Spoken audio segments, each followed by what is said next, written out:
दर्शकों नमस्कार। विकास गाथा कार्यक्रम में आपका बहुत बहुत स्वागत है।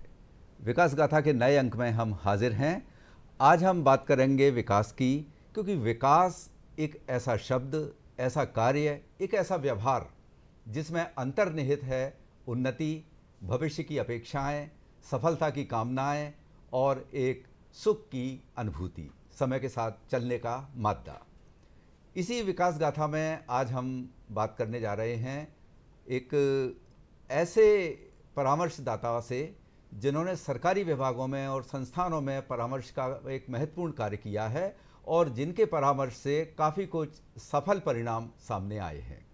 आइए आपका परिचय कराते हैं। आज हमारे साथ स्टूडियो में हैं श्री देव कुमार जी। देव कुमार जी, स्टूडियो में आपका बहुत बहुत स्वागत है। डायरेक्टर हैं देव कुमार जी ग्रांट थॉर्ंटन भारत कंपनी में। किस तरह से इन्होंने विकास में अपनी सहभागिता दी है, इनकी कंपनी के माध्यम से हमारे प्रदेश में, हमारे देश में विकास की किस तरह से गंगा बही है और प्रवाहित अभी हो रही है, आइए बात करते हैं। देव कुमार जी, जैसा कि पता ही है कि हमारा ये कार्यक्रम है विकास गाथा। विकास की हम बात करते हैं, विभिन्न क्षेत्रों में, हर क्षेत्र में विकास हो रहा है और एक समय की महती आवश्यकता भी होती है। तो हम शुरुआत यहीं से करना चाहेंगे कि इस विकास की यात्रा में आपका पदार्पण कैसे हुआ और आपकी एक संक्षेप में बताइए जर्नी किस तरह से चली। जी, सर्वप्रथम आपका बहुत बहुत धन्यवाद। मैं सभी दर्शकों को उनका बहुत बहुत आभार व्यक्त करना चाहता हूं कि हमें मौका मिला जहां पर हम अपनी बात को रख सकें। मेरा नाम देव कुमार है, जैसा आपने बताया मैं निदेशक हूं ग्रांट थॉर्ंटन भारत एलएलपी में।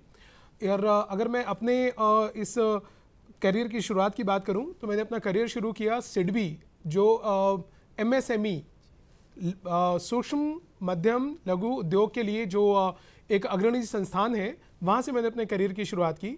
वहाँ पर लगभग 14 वर्ष नौकरी करने के बाद मैंने जीटी भारत एलएलपी, जो एक अग्रणी परामर्शदाता कंपनी है, विश्व में 5वां स्थान रखती है, वही हिंदुस्तान में भी हमारा 5वां स्थान है, मैंने उनको ज्वाइन किया। और यहाँ पर मैं जो एमएसएमई सेक्टर है उसके डेवलपमेंट से रिलेटेड जो प्रोजेक्ट्स हैं, जो केंद्र सरकार और राज्य सरकार दोनों मिलकर आगे बढ़ा रहे हैं, वहाँ पर हम लोग अपनी परामर्श सेवाएं दे रहे हैं और उसको आगे बढ़ा रहे हैं। जी, देव कुमार जी, मध्य प्रदेश में हम दूरदर्शन मध्य प्रदेश के माध्यम से ये कार्यक्रम प्रसारित होगा और इसमें हम प्रदेश की बात करें तो मध्य प्रदेश में आपने किस तरह से अपना योगदान दिया है विकास के लिए?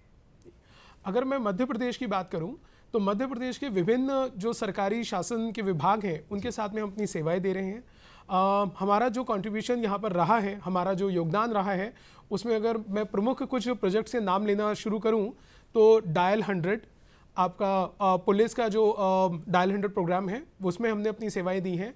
सीएम डैशबोर्ड, जहाँ पर कि ये उपलब्ध है कि सीएम सर सारी जो हमारी शासकीय सेवाएं हैं उनको वो एक ही पोर्टल पर मॉनिटर कर सकें, वह एक ही वहाँ पर इकट्ठा उसको देख सकें। सीएम पोर्टल, डायल 100 जो मैंने बताया, उज्जैन, इंदौर स्मार्ट सिटीज़, ये सागर स्मार्ट सिटी, यहाँ पर हमारी शासकीय सेवाएं हमने परामर्श सेवाएं हमने दी हैं। इसके साथ साथ जो हमारे यहाँ पर इंडस्ट्रीज डिपार्टमेंट है उसमें एमएसएमई के साथ एमएसएमईज़ के लिए हम एक रोल प्ले कर रहे हैं। हम उनके साथ में अपनी सेवाएं भी दे रहे हैं, साथ साथ उनको डायरेक्टली असिस्ट भी कर रहे हैं। ये राज्य सरकार के साथ मिलकर सिडबी का ही चलाया हुआ एक बहुत बड़ा प्रोग्राम है, जिसके अंतर्गत उन्होंने 20 राज्यों में इस तरह की सेवाएं शुरू की थी और मध्य प्रदेश उनमें से एक है।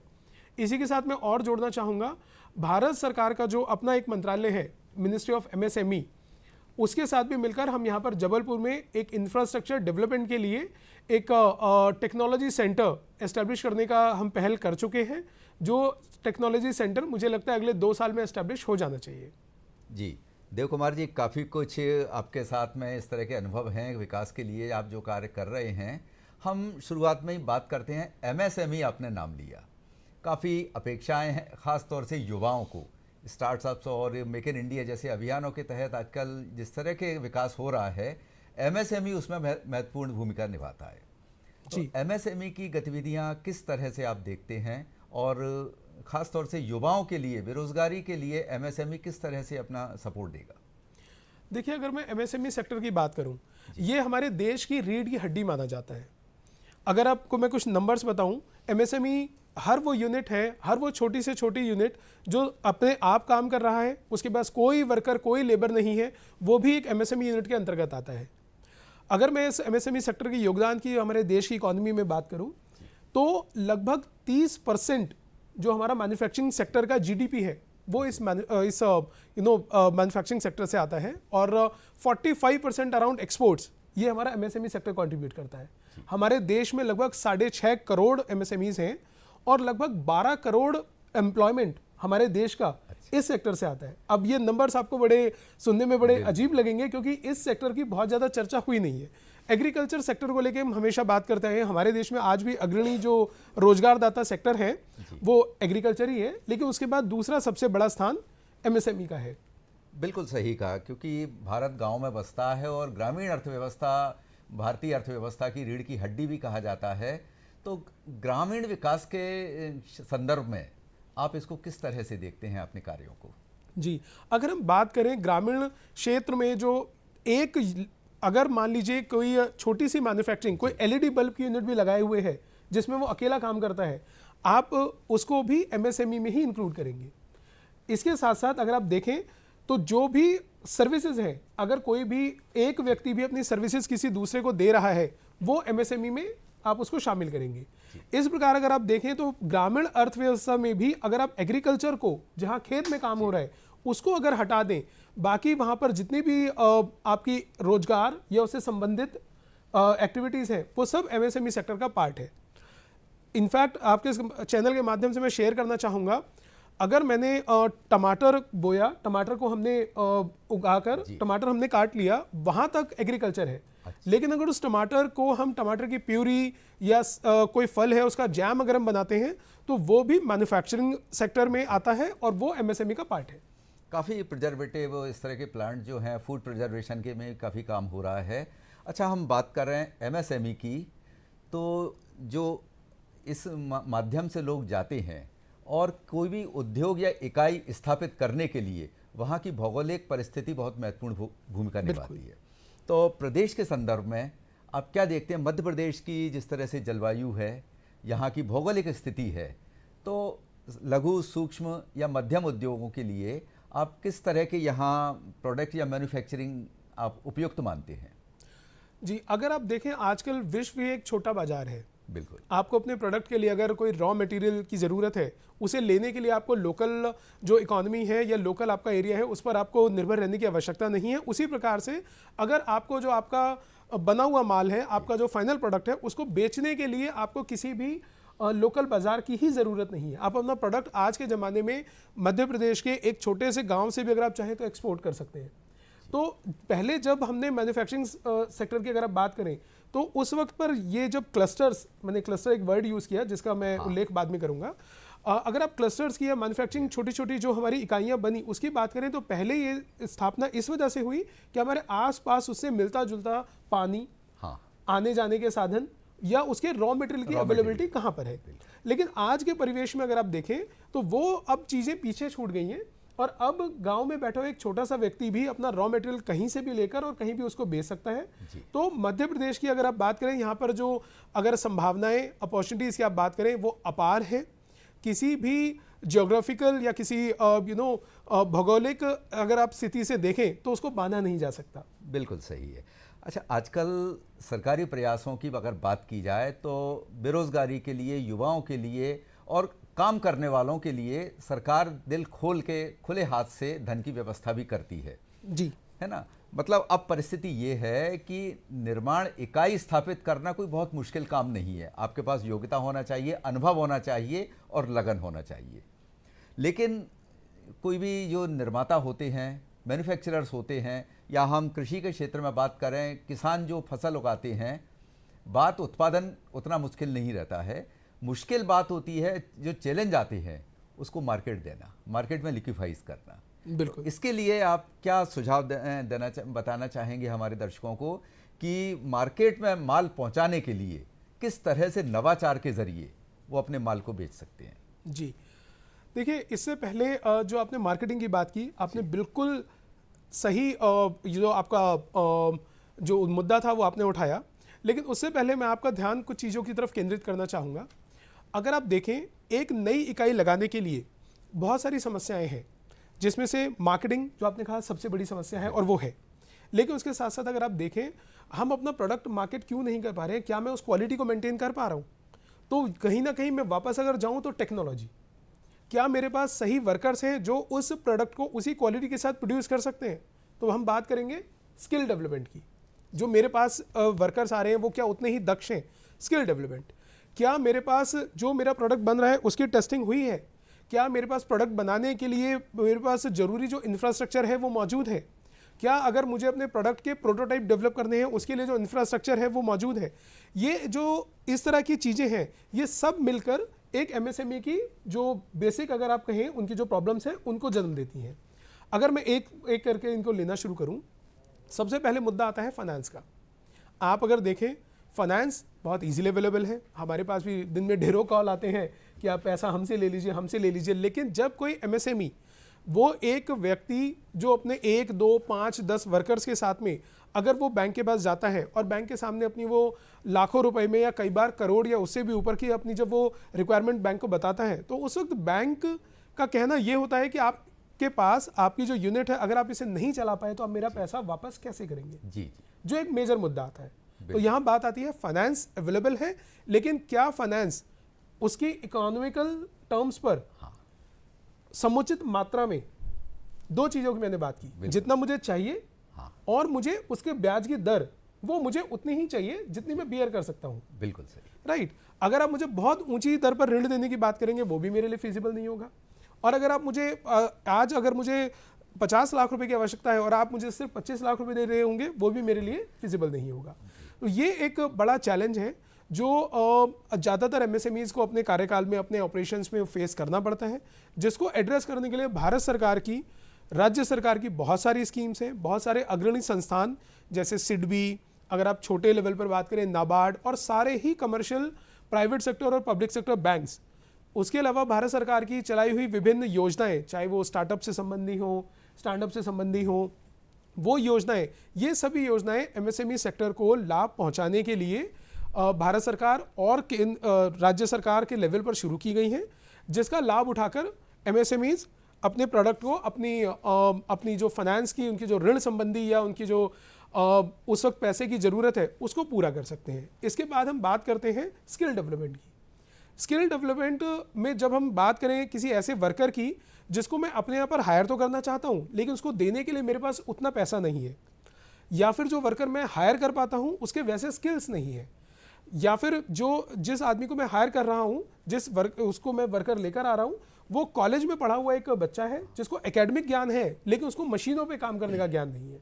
और उसके साथ साथ, जैसा कि हम सब जानते हैं कि जो भी एक अच्छे कॉलेज से अगर कोई बच्चा निकलता है और वो मार्केट में जाकर अगर जॉब करना चाहता है, तो उसके जॉब करते हुए पैसे के साथ साथ एक कंपनी का नाम, अगर मैं बड़ी कंपनी में जॉब करूंगा तो मैं अपने दोस्तों, रिश्ते, नातेदार और अपने सहकर्मियों को मैं बता सकता हूं कि मैंने इस बड़ी कंपनी में काम कर रहा हूं, जिसे एक प्रेस्टीज की नज़र से देखा जाता है।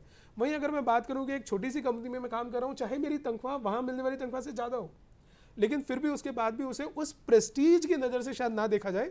इस वजह से नए बच्चे एमएसएमई सेक्टर में काम करने से कई बार कतराते हैं। इसको सॉल्व करने के लिए दोबारा मैं कहूँगा, भारत सरकार के जो स्किल डेवलपमेंट मिशन है, राज्य सरकार के जो स्किल डेवलपमेंट मिशन में उनका योगदान है वो सराहनीय है। और अगर आप देखें तो उसकी वजह से ही आज एमएसएमई सेक्टर सरवाइव कर पा रहा है।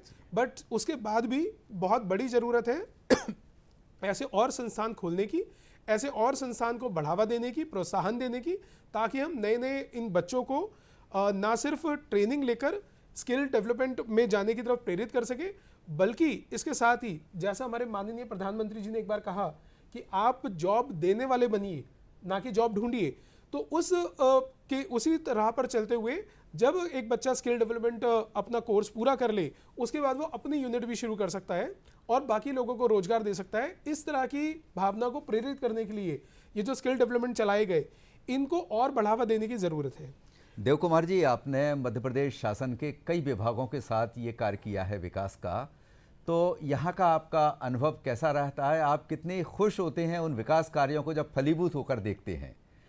आपने जो जी। विकास कार्य किए उनकी जब हम फलीभूत होते हुए उन्हें देखा जाता है, आपको भी खुशी होती है कि जिस तरह हम एक पौधा लगाते हैं और जब वो बड़ा होकर फलदायी वृक्ष बन जाता है जी, तो जी। खुशी का एक अंदाज़ा अलग ही होता है। बिल्कुल। तो यहाँ आपने शासन के जो अलग अलग विभागों के साथ काम किए, कोई ऐसा प्रोजेक्ट जो आपके लिए यादगार रहा हो? पहले तो आपने मुझसे मेरे अनुभव की अगर बात की कि मध्य प्रदेश में हमने जो काम किया, एमपी में जो हमने काम किया, उसका मेरा जी। जो अपना एक्सपीरियंस है, मेरा अपना अनुभव कैसा रहा, तो मैं एक वर्ड में उसको डिफाइन करना चाहूँगा, fantastic. I have never ever seen, मैंने कभी नहीं देखा कि एक राज्य सरकार की तरफ से किसी भी प्रोजेक्ट को करने में इतनी ज़्यादा तत्परता दिखाई गई हो जो हमें मध्य प्रदेश में देखने को मिली। मध्य प्रदेश शासन देश के जो सबसे अग्रणी और जो सबसे ज़्यादा एफिशिएंट गवर्नमेंट डिपार्टमेंट्स हैं उनसे मिलकर बना है। चाहे हम डायल 100 प्रोजेक्ट की बात करें, चाहे हम अपने स्मार्ट सिटीज़ की बात करें, या हम अपने सीएम सर के डैशबोर्ड की बात करें जो आज भी बहुत सारे राज्यों में इनफैक्ट आज भी नहीं है, और या फिर हम इंडस्ट्रीज डिपार्टमेंट के अंदर हमारी जो भी टीम काम कर रही है उनके साथ में हम जो एमएसएमई सेक्टर के डेवलपमेंट के लिए जो प्रोजेक्ट्स पे काम करें उनकी बात करें उसका, और अगर राज्य सरकार के साथ में अगर हम उनकी तुलना करें तो आप मेरा विश्वास कीजिए जो सबसे अग्रणी राज्य सरकार हैं जो एमएसएमई सेक्टर या और जो बाकी जो शासन के विभाग हैं उनके साथ में मिलकर कार्य चल रहा है, मध्य प्रदेश शासन उन अग्रणी, सबसे अग्रणी जो राज्य सरकार से उनमें से एक है। जी, एंटरप्रेन्योरशिप की अगर हम बात करते हैं तो आजकल युवाओं में नए नए इनोवेशन और नए नए तौर तरीके से आगे बढ़ने का बड़ा अच्छा चार्म है और सफल भी हो रहे हैं वो। जी। खेलों के क्षेत्र में भी आपने सहयोग दिया है विकास के लिए, स्वास्थ्य में भी दिया है, तो संक्षेप में थोड़ा सा आप बताइए कि युवाओं के लिए खेल स्वास्थ्यवर्धक तो हैं ही, लेकिन उसके साथ धनवर्धक कैसे होती है?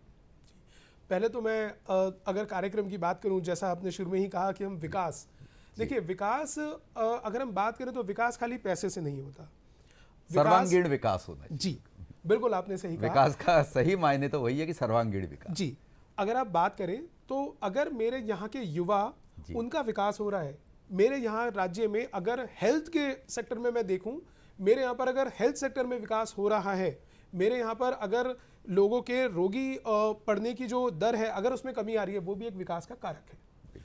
उसी तरीके से जैसे आपने कहा कि हम इसको कैसे एंटरप्रेन्योरशिप से कनेक्ट कर सकते हैं, तो देखिए बहुत सारे छोटे छोटे अस्पताल, बहुत सारे छोटे छोटे ऐसे स्पोर्ट्स एकेडमीज़ हैं जहाँ पर कि एक हमारी विंग है जो डॉक्टर या ट्रेनर उनसे जुड़ती है, लेकिन उसके साथ में अगर देखें तो उनको अपने साथ में बहुत सारी एक्सपर्ट की सर्विसेज, चाहे वो आप स्पोर्ट्स की बात करें, हेल्थ की बात करें, या मैन्युफैक्चरिंग की बात करें, या किसी और सर्विस सेक्टर की बात करें, उनको अपने साथ में जो बहुत सारे लोगों की ज़रूरत पड़ती है वो एम्प्लॉयमेंट वो तभी आ पाएगा जब इस क्षेत्र में हम अगर उनके डेवलपमेंट को प्रोत्साहित कर सकें।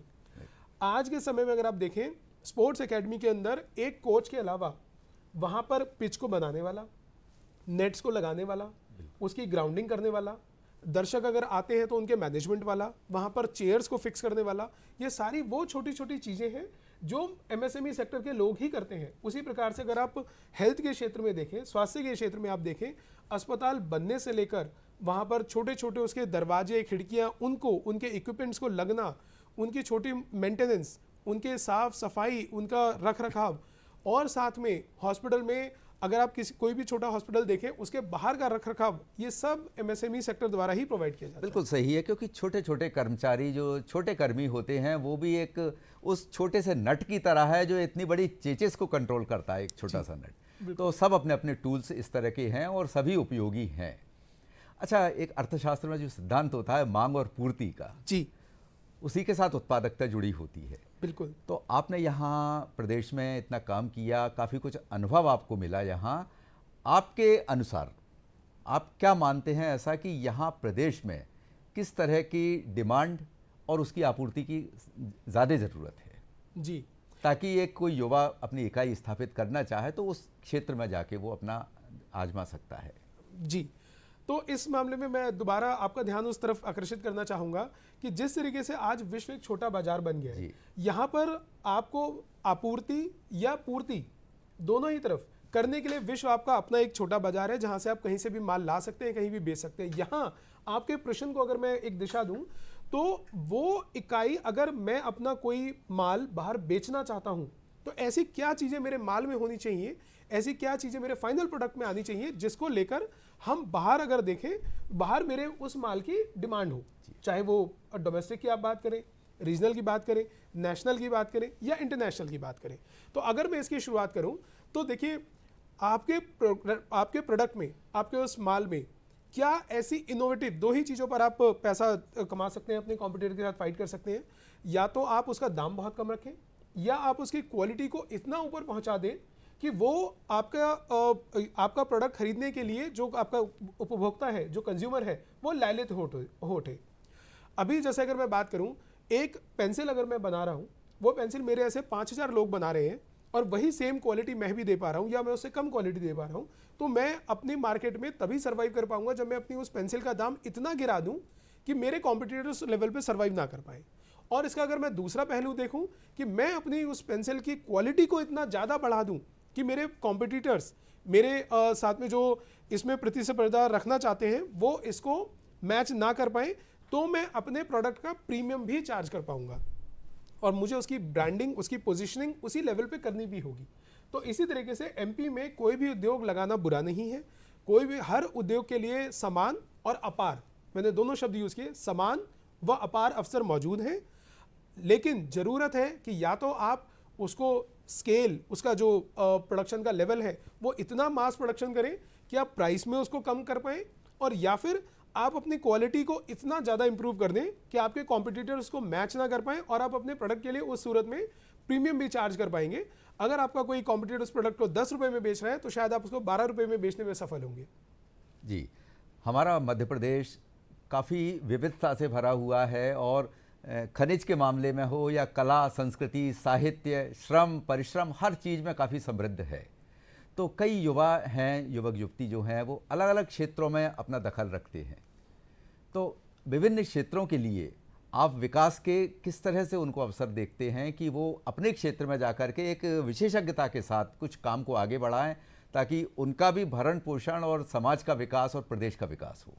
जी, अगर आप मध्य प्रदेश की बात करें तो मध्य प्रदेश के लिए मैं स्पेसिफिकली मेंशन करना चाहूँगा कि मध्य प्रदेश युवाओं से भरा हुआ प्रदेश है। यहाँ पर हमारी जो यंग पॉपुलेशन है वो अच्छी मात्रा में है, अच्छे परसेंटेज में है, और उनके लिए अगर आप अवसर की बात करें तो उनके लिए अवसर कम नहीं है। हमारे यहाँ पर आपने जैसा ठीक कहा, खनिज, हमारे यहाँ पर कला, इसका एक अच्छा योगदान है। थिएटर का बड़ा अच्छा कल्चर है थिएटर भोपाल का बड़ा में। अच्छा कल्चर है भोपाल में, आपने तो बिल्कुल काफ़ी ठीक कहा। आर्टिस्ट बॉलीवुड को दिए हैं यहाँ से। तो इन क्षेत्रों में भी कुछ विकास की संभावनाएं समय के हिसाब से आजकल आधुनिक समय में हैं। जी, बस हमें ज़रूरत है, ये जो हमारे पास में एक कला, हमारे पास में ये जो अगर आप संसाधन जब मैं बात कर रहा हूँ तो कला के क्षेत्र में संसाधन हो सकता है कलाकार हो, बिल्कुल। उसके लिए भी जो यहाँ पर उसको नर्चर करने के लिए, उसको आगे बढ़ाने के लिए अगर आप देखें तो हमें उसको एक ऐसा एटमॉस्फेयर देने की ज़रूरत है, एक कल्चर ऐसा डेवलप करने की ज़रूरत है कि जब उसकी नर्चरिंग हो रही है, जब वो छोटा बच्चा है जो 5-6 साल की उम्र से कुछ परफॉर्म कर रहा है, हम अगर उसे सही तरीके से नर्चर करने के लिए एटमॉस्फेयर दे सकें, वो इंफ्रास्ट्रक्चर दे सकें, अगर आपने जैसे कलाकार की बात कही तो हम उनको वैसे स्टूडियो प्रोवाइड करा सकें, तो हम शायद उनको एक अलग लेवल पे ले जाने में सफल होंगे। इसी के साथ अगर आप देखें तो उसी प्रकार से जैसे एक एमएसएमई, अगर मैं खुद भी एक छोटी सी इकाई लगाना चाहूँ तो उस प्रकार की सुविधाएं, उस प्रकार की मुझे इंफ्रास्ट्रक्चर, उस प्रकार का एटमॉस्फेयर अगर मुझे यहाँ मिलता है तो शायद मैं अपनी इकाई और बेहतर तरीके से लगा पाऊँ और बाकी कॉम्पिटिटर्स के साथ में मैं कॉम्पीट कर पाऊँ। देव कुमार जी, हमारे प्रदेश की जो महिलाएं हैं वो भी विभिन्न क्षेत्रों में काफ़ी कलात्मक हो या तकनीकी क्षेत्र में भी काफ़ी कुछ मन से काम करने के लिए आगे बढ़ रही हैं। तो घरेलू कुछ ऐसे उत्पाद हैं या कुटीर उद्योगों की अगर हम बात करें तो वो वहाँ कैसे आप देखते हैं कि वहाँ क्या उनको करना चाहिए? जैसा मैंने आपको पहले भी बताया, भारत सरकार और राज्य सरकार की स्कीम, चाहे वो स्टार्टअप इंडिया हो, स्टैंड अप इंडिया हो, महिलाओं के लिए आपने बात की, या जो अगर आप एग्रीकल्चर और उससे जुड़ी गतिविधियों की बात करें तो नाबार्ड की जो सेवाएं हैं, नाबार्ड की जो स्कीम्स हैं, अगर आप थोड़े से बड़े लेवल पर बात करें, आर्टिजन्स की बात करें, या फिर अगर वो आर्टिजन अपना मतलब एक ग्रुप वो बना जो भी लेते कार्य करना चाहती हैं संबंधित विभाग में जाकर उसकी विस्तृत जानकारी भी ले सकती हैं, वहाँ से उनके लिए सारे रास्ते खुलते चले जाएंगे। जी, मैं उसी देव पर आ रहा कुमार हूं। जी, आप हमारे स्टूडियो में पधारे और विकास गाथा में आपने अपना योगदान यहाँ दिया, दर्शकों के लिए जो जानकारी दी, आपका बहुत बहुत धन्यवाद। बहुत बहुत धन्यवाद। मैं आपका धन्यवादी हूँ कि आपने हमें ये मौका दिया कि हम अपनी बातों को यहाँ रख सकें। दर्शकों, विकास गाथा के नए अंक में हम फिर हाजिर होंगे। तब तक के लिए नमस्कार।